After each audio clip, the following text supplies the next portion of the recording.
The tiles were still wet.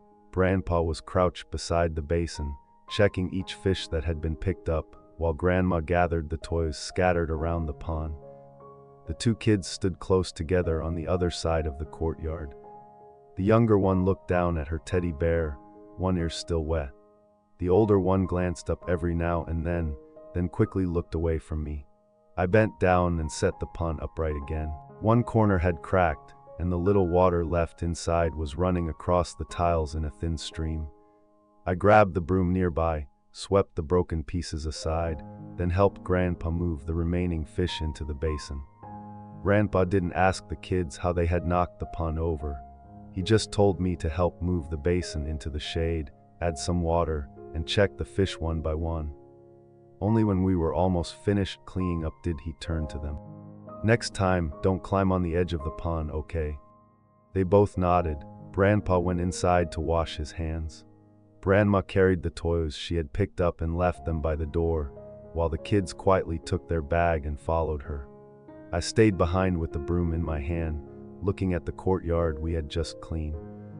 The words I'd said were still clear in my mind. "Why do you two always have to make such a mess?" The pond could be set upright again. The fish that had fallen out were back in the water. But I couldn't go back a few minutes and keep those words from leaving my mouth. I swept away the last patches of water and put the broom back. By the time dinner was served, the sunlight had disappeared from the courtyard. The kids were still sitting beside their grandparents, but they weren't competing to tell stories the way they had when we first arrived. The younger one finished eating first, climbed down from her chair, and went looking for the teddy bear drying on the porch. Her brother followed her outside, leaving the adults talking around the table. Grandpa watched them go and mentioned that lately, the waves had been washing a lot of seashells onto the beach nearby. The younger one heard him from the porch and immediately ran back inside to ask if he could go to the beach. Grandpa told her to get their things ready. We would see what the sea looked like when we got there and decide whether they could go in the water. That one sentence was enough to make their quiet mood disappear. They started talking about bringing their flow, buckets, shovels, and even the teddy bear. My wife had to remind the younger one several times that the bear had just been cleaned before she finally agreed to leave it on the chair. I listened without joining in. Outside, the sea breeze moved through the trees, gently lifting the still damp ear of the teddy bear. Soon, I could hear zippers closing and the kids calling to each other around the house. Their small float was pulled out from the corner. Plastic buckets and shovels were mixed in with a few bottles of water on the table. The younger one tried to pick up the teddy bear again, but the moment she looked at her mother, she put it back on the chair herself and ran outside. Grandpa was already standing beside the car. I opened the trunk so the kids could put their things inside. Once everyone was seated, I drove out along the narrow road in front of the house. The low rooftops gradually disappeared behind us. The sky opened up ahead, and when the first glimpse of the sea appeared between the trees, both kids immediately sat up straighter. As soon as the car stopped near the beach, the wind was already blowing thin trails of sand across the ground. The kids got their things out, but before they could run very far, Grandpa called them back. Out on the water, wave after wave was breaking onto the shore, leaving long lines of white foam before pulling hard back into the sea. A warning flag ahead was stretched tight in the wind. My son stood there holding the float for a moment, then turned to me. "So we can't swim, Dad?" I looked at the waves and told him we probably couldn't go into the water. My daughter immediately asked why we had come all the way to the beach if we weren't allowed to swim. My son put the float down on the sand. Most of the excitement he'd had on the drive there was gone. But Grandpa said we were going to the beach. Grandpa laughed and took the little bucket from his hand. I said we'd go to the beach. I didn't tell the sea it had to be calm. He rolled up his pants and walked toward the water. My daughter watched him for a few seconds. The moment she saw him bend down to pick up a seashell, she ran after him. My son still seemed disappointed about the flow, but when his sister called, he grabbed a shovel and followed her. My wife and I walked behind them. Almost everything we had planned at home had become useless. The float was lying on the sand. The clothes we'd brought for swimming were still in the bag, and the sea in front of us didn't care what our family had been hoping for on the way there. The kids didn't stay disappointed for nearly as long as I'd expected. They ran along the edge of the water looking for shells the waves had washed ashore. Every time they found one, they brought it over to show Grandpa. Some were nothing more than broken pieces, but my daughter insisted on putting them in the bucket anyway. My son kept choosing the ones that were still whole and setting them aside. When the water came farther up the beach, all of us stepped back. As soon as it receded, the kids chased the white foam. Then the moment another wave came toward them, they turned and ran back, laughing into the wind. The bucket grew heavier. The float farther up the beach stayed exactly where they had left it. After walking a little farther, my son found a flat stretch of sand and sat down to dig.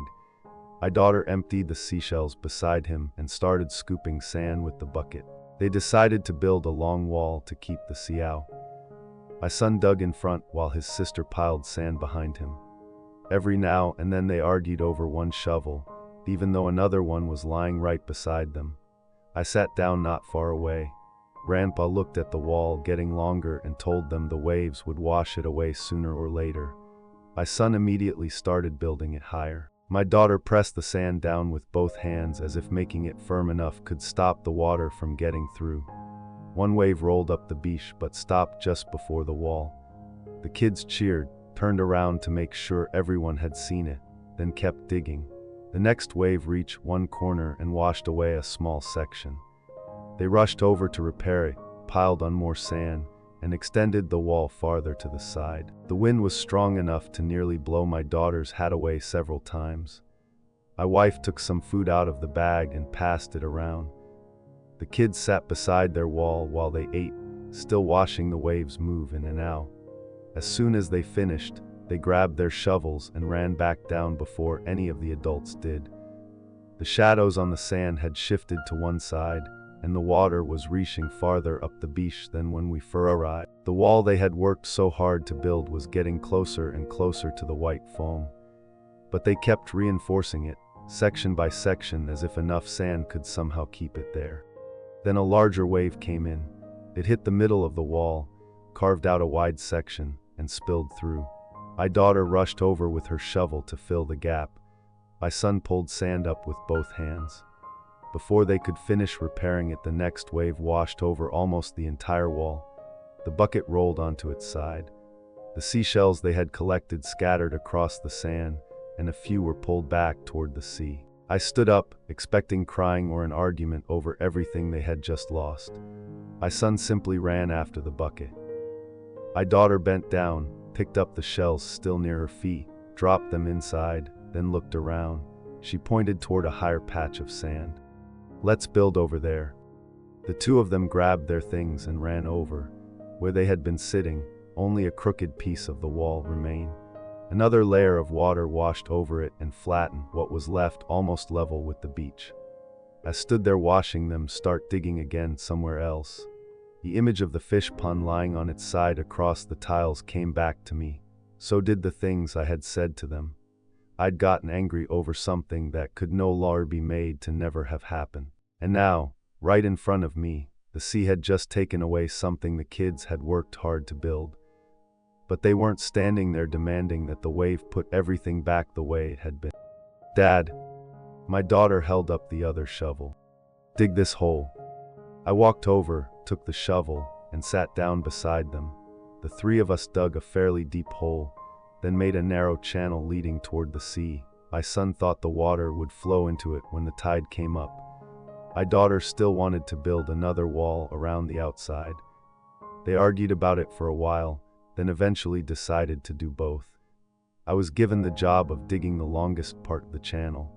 Grandpa and my wife sat farther up the beach watching us. The waves were still strong. The wind hadn't eased. The float we'd brought from home was still lying beside the bag, but no one was talking about swimming anymore. The water eventually reached the beginning of the channel. The first wave only left a wet mark. The next one came a little farther.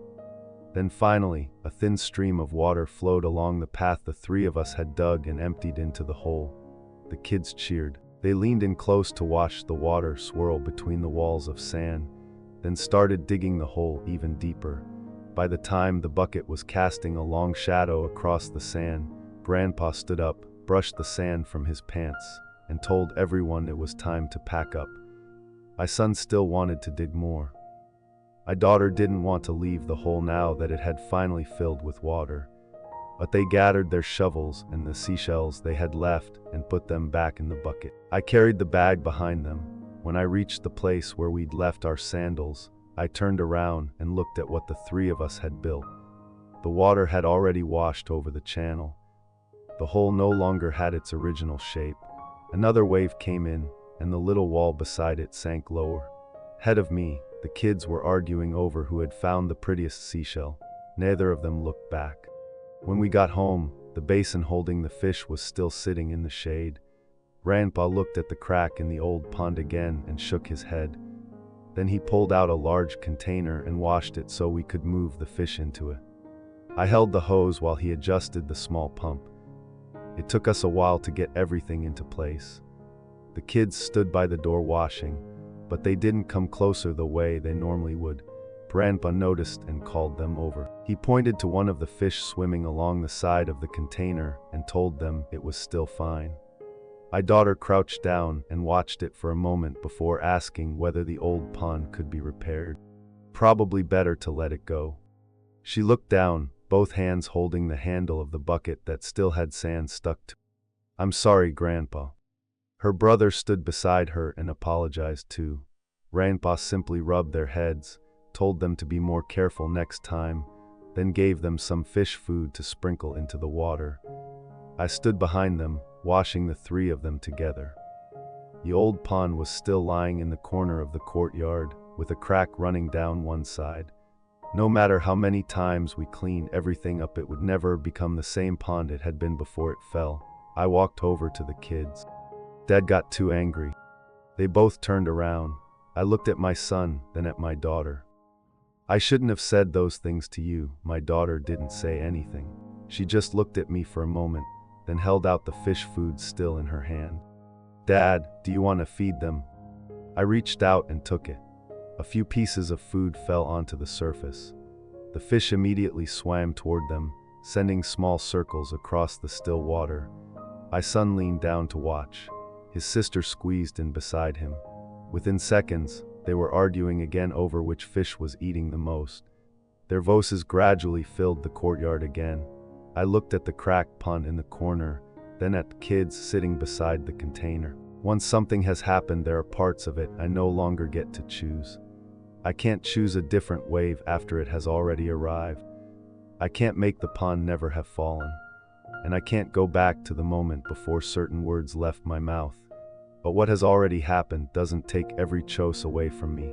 After something I can't change, there may still be something I can say, an action I can stop, another direction I can choose. Sometimes those choices are so small that I spend too much time staring at what I can't change to notice they're still there.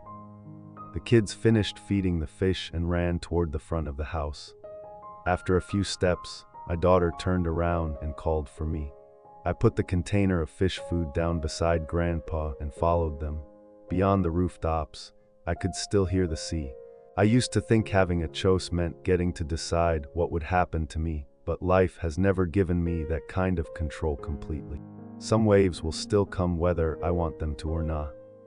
Some things will fall, and some things, once they happen, will never return to exactly the way they were before. Life often doesn't let me choose what I wish would happen, but I still get to choose the road I take from there.